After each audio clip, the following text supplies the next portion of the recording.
In the smoky bars and back roads of old Nashville, rumors spread faster than wildfire.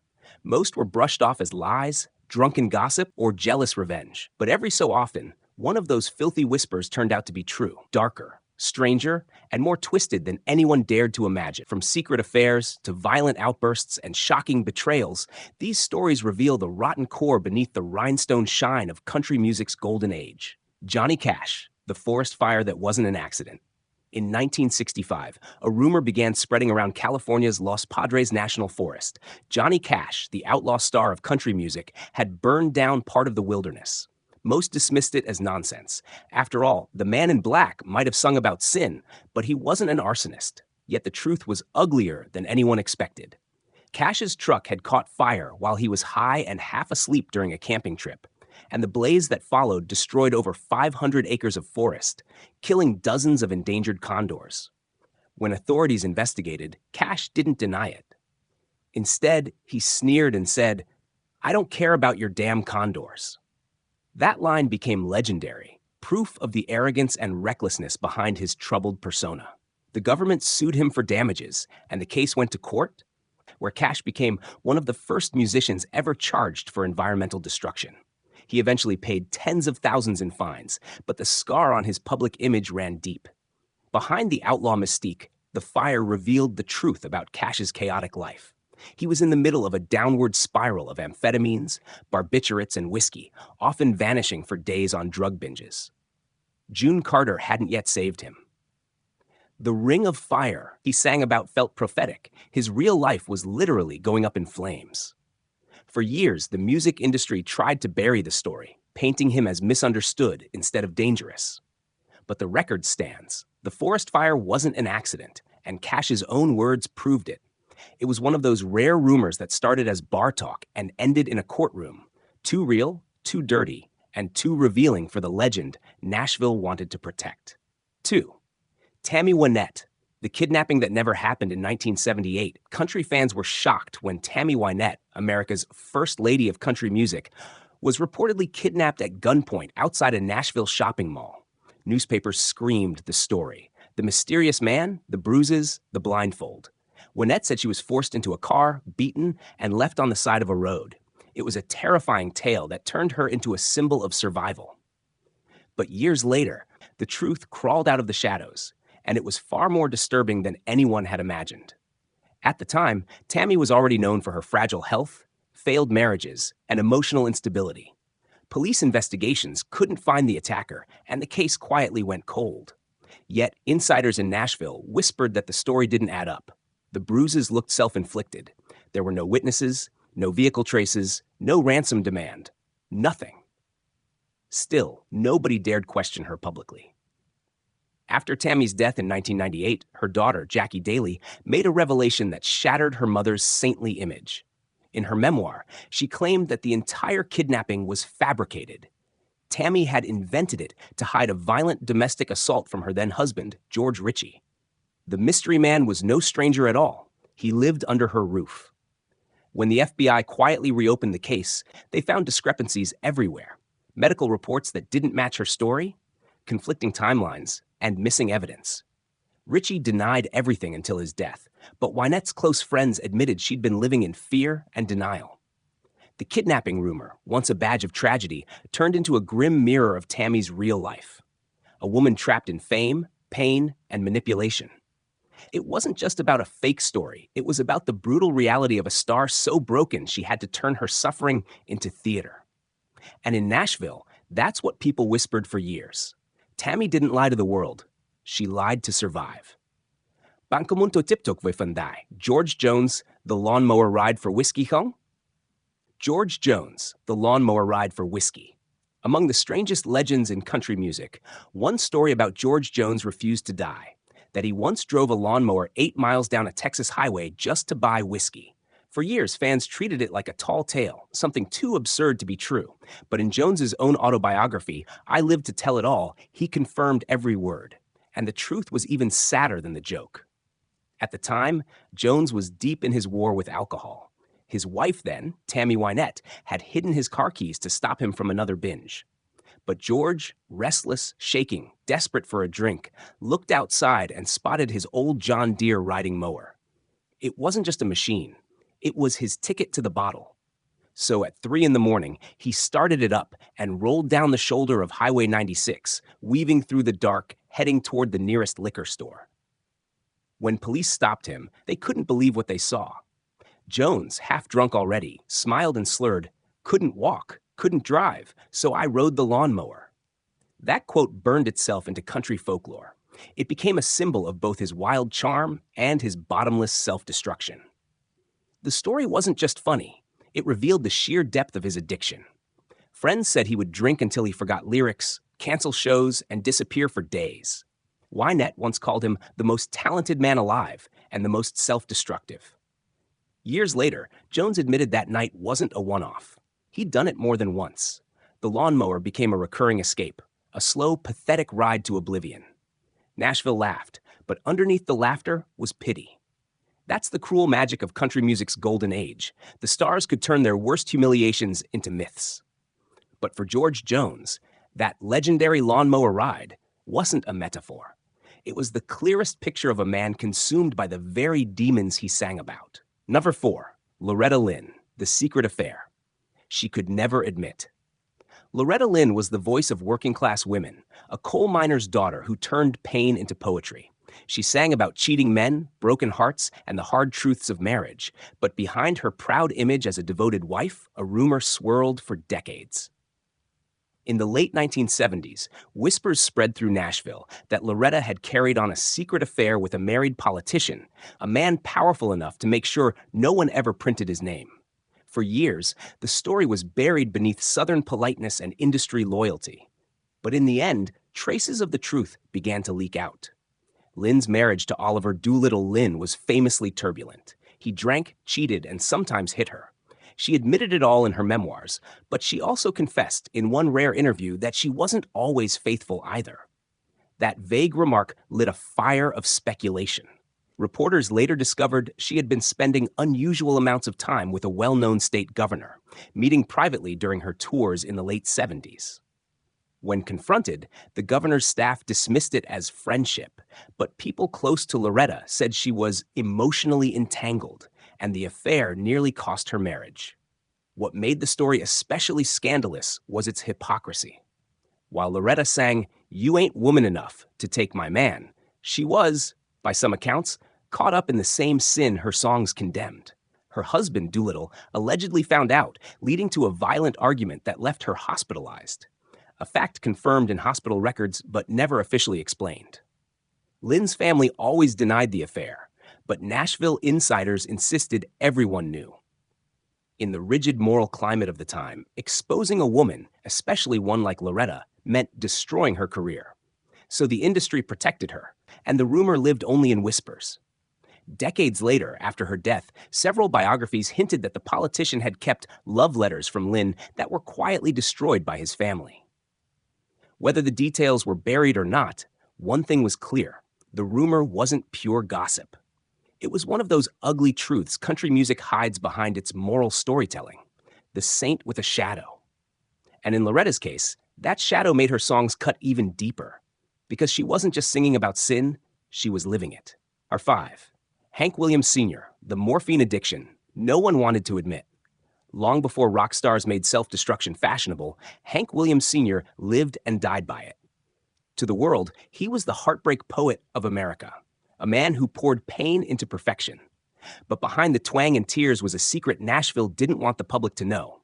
Hank Williams was hooked, not just on whiskey, but on morphine and chloral hydrate, a lethal mix that would end his life before he reached 30. The official story of his death on New Year's Day 1953 said heart failure.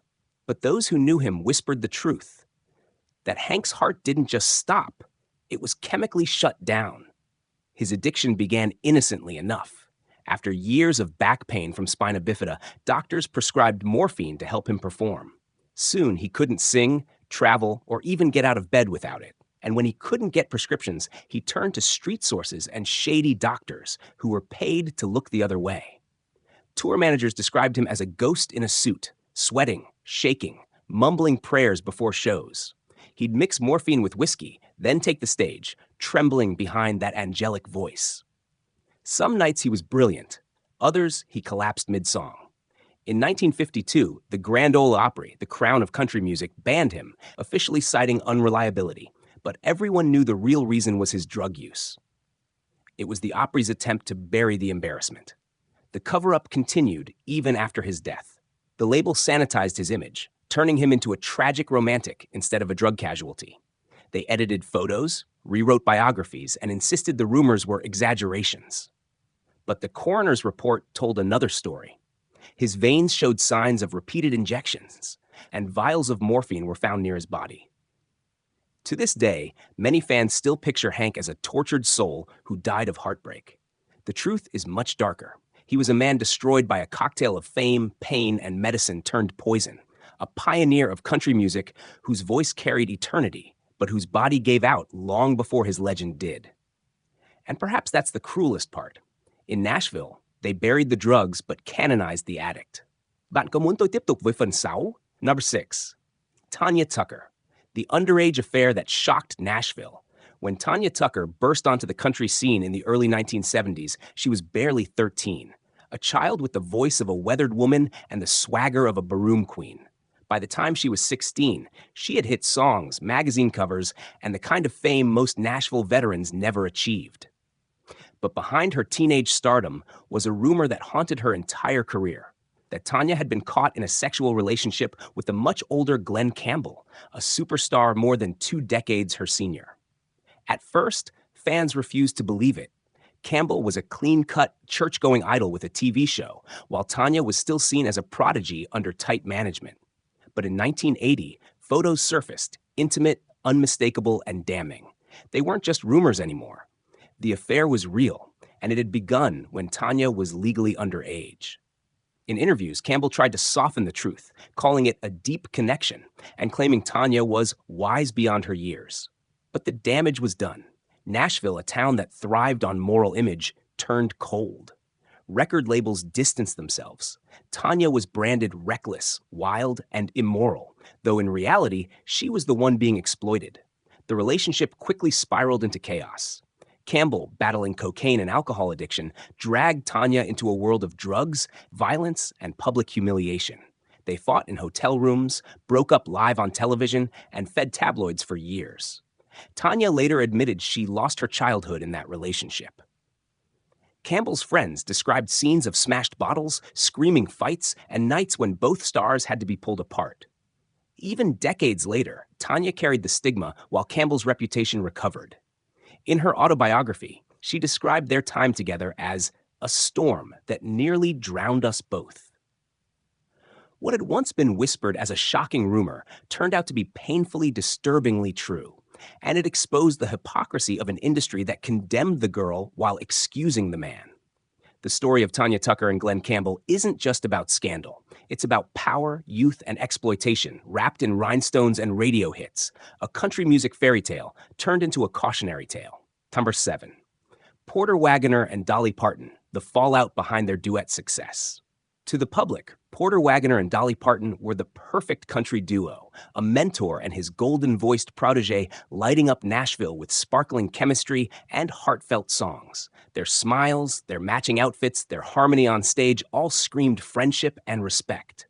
But behind that polished image was a rumor that refused to die, that their partnership ended not in friendship, but in betrayal, obsession, and lawsuits. And unlike most gossip, this one was completely true. When Dolly joined the Porter Wagoner Show in 1967, she was an unknown young singer with big hair and bigger dreams. Porter saw potential, but also saw control. He shaped her image, chose her songs, and even dictated her stage persona. He called her his girl. At first, Dolly was grateful. But as her fame skyrocketed, the balance of power shifted, and Porter couldn't stand it. What began as mentorship turned into manipulation. Rumors began to swirl of a secret romance and an ugly breakup.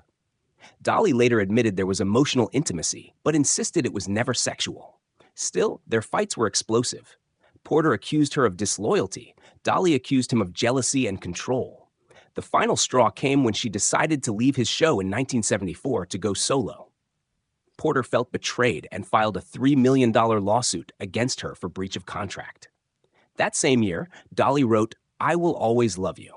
Fans thought it was a love song, but in truth, it was a goodbye letter to Porter Wagoner. It was her way of walking away without hate, even as lawyers tore them apart. She won the legal battle, but the emotional scars lasted for decades. Porter would later admit that losing Dolly was like losing the love of my life. Years later, on his deathbed, Dolly came to visit him. They finally made peace. But the truth behind the rumors was undeniable. Their bond was built on love, control, and pain. In the end, the harmony that defined their music was the very thing missing from their lives. And in Nashville, everyone learned that even the sweetest duets can end in the bitterest silence. Conver 8. Conway Twitty, the secret marriage that Nashville tried to hide. Conway Twitty built his image on the fantasy of the Southern gentleman: smooth voice, pressed suits, and songs that made women swoon. But behind the polite charm and romantic ballads was one of Nashville's longest-running cover-ups. A secret marriage so carefully hidden that even his closest friends didn't know the full truth until years later. By the late 1960s, Conway was at the top of his game, shifting from rock and roll into pure country stardom. He was adored by fans, especially women, and his management wanted to keep it that way. Being a sex symbol was part of the business, and a wedding ring could ruin it. But Conway's heart wasn't as marketable as his image. He had quietly married Temple Mickey Medley, a woman who'd been his longtime mistress, in a private ceremony in 1956.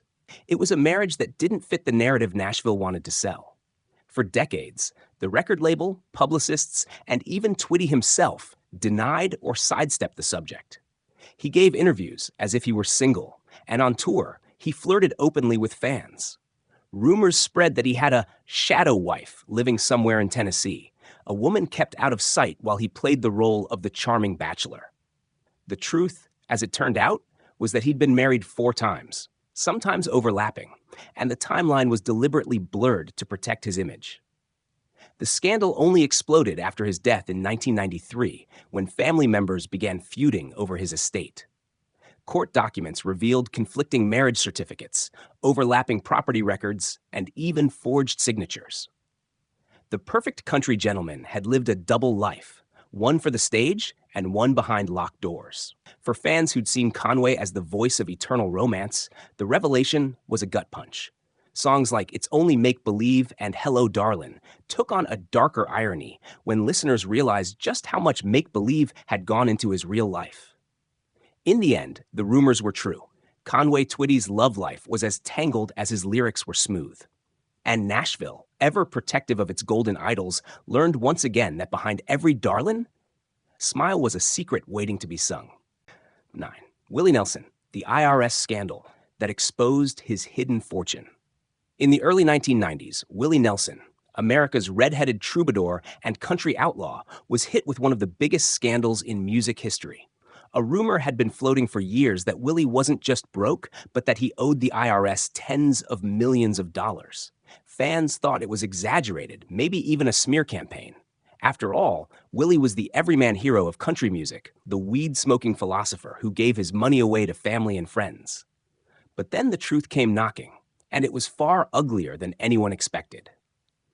In 1990, the IRS officially announced that Nelson owed $16.7 million in unpaid taxes, interest, and penalties. The shocking part?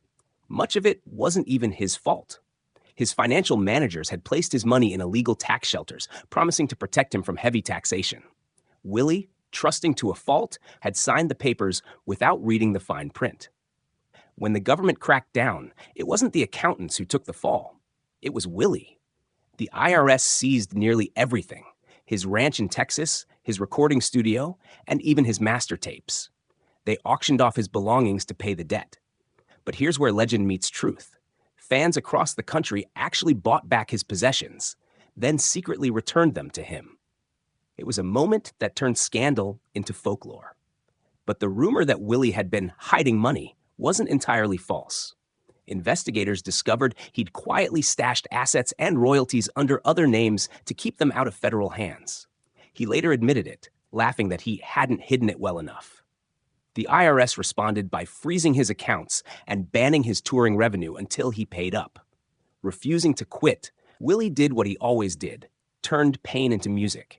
He recorded a mail-order album called The IRS Tapes, Who'll Buy My Memories? Every dollar from its sales went directly to the government. Within a few years, he cleared the debt completely. The scandal could have ended any career, but not Willie's. It made him even more mythic, a rebel who sang through ruin.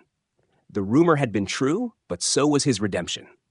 In the end, the outlaw didn't escape the law, but he outlived it, guitar in hand, smiling through the smoke. Tar 10. Glen Campbell, the drug-fueled violence behind the fame. For decades, Glen Campbell was the golden boy of country pop, the rhinestone cowboy who made crossover hits look effortless. His smile was clean, his voice smooth, and his guitar skills legendary. But as his fame soared, whispers began to swirl through Nashville and Hollywood alike, that behind the charm was a man consumed by cocaine, rage, and self-destruction. Those whispers weren't lies. They were warnings of a storm everyone chose to ignore. By the late 1970s, Campbell had it all. Television shows, Grammys, sold-out tours. Yet he was spiraling fast. Friends recalled him vanishing for days on cocaine binges, tearing through hotel rooms, and picking fights with anyone who challenged him. The most disturbing stories came from his relationship with Tanya Tucker, the teenage country prodigy half his age. Their affair, already taboo, descended into chaos fueled by drugs and jealousy. Tucker later described nights where Campbell's temper exploded without warning, smashed bottles, screams, doors slamming. He once threw her out of his house during a fight, only to beg her back hours later. Another time, neighbors called police after hearing what sounded like a violent struggle. When tabloids printed the rumors, Campbell dismissed them as overblown. But insiders in Nashville said everyone knew the truth. Glen was no longer the golden cowboy. He was an addict unraveling in slow motion. In 1980, during one of their final breakups, Tucker appeared on television with visible bruises. She never named him publicly at the time, but years later she confirmed that much of the abuse had been real. Campbell eventually confessed to heavy cocaine and alcohol use, admitting, "I was mean. I was cruel. I was out of control." The rumor of his drug-fueled violence wasn't just true. It nearly destroyed his career. After years of denial, Campbell entered rehab and tried to rebuild his image, returning to gospel music and faith. But for those who'd seen the other side of him, redemption didn't erase the scars. Glen Campbell's legacy remains complicated. A genius who played guitar for Sinatra and Elvis, yet couldn't master his own demons. The rhinestone cowboy rode high, but the glitter he wore came from glass that had already shattered. 11. Billy Joe Shaver, the Baroom shooting that wasn't a legend.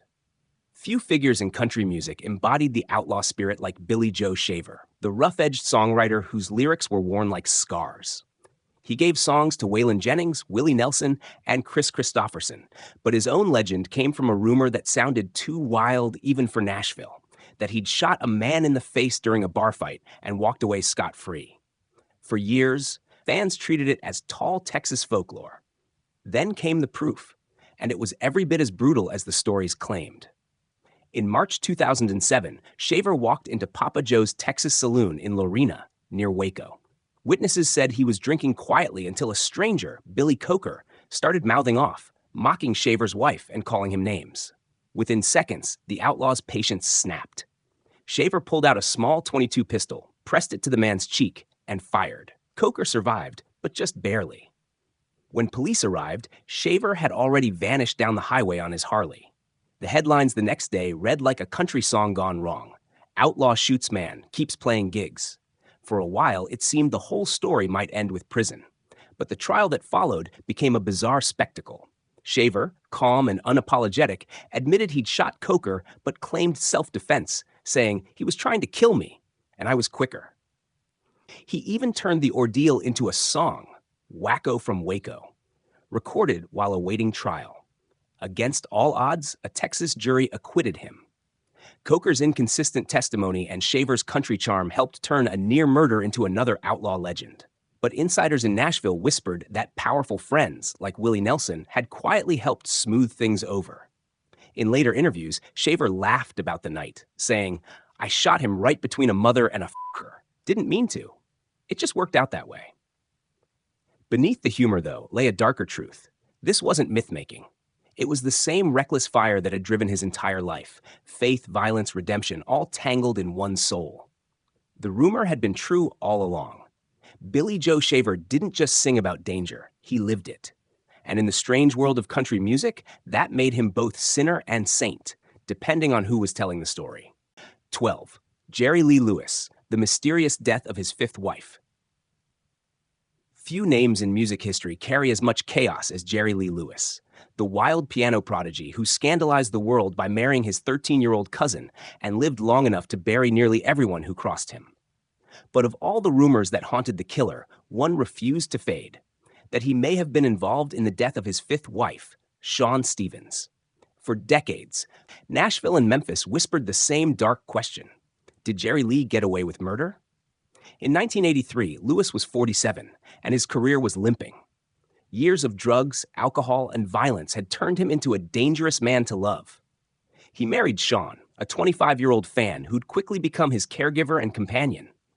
Barely 77 days after the wedding, she was found dead in their Mississippi home, face down in their bed, bruised and bloodied. The official cause of death: an overdose of methadone. But investigators on the scene were suspicious from the start. Shawn had injuries inconsistent with a quiet overdose. Her body bore marks on her arms and face, and the room showed signs of struggle. Lewis's story kept changing. First, he said she'd fallen, then that she'd simply stopped breathing. Local deputies privately admitted they believed foul play was involved, but lacked evidence to press charges. The most chilling detail? Just a year earlier, another woman close to Lewis had died under strange circumstances.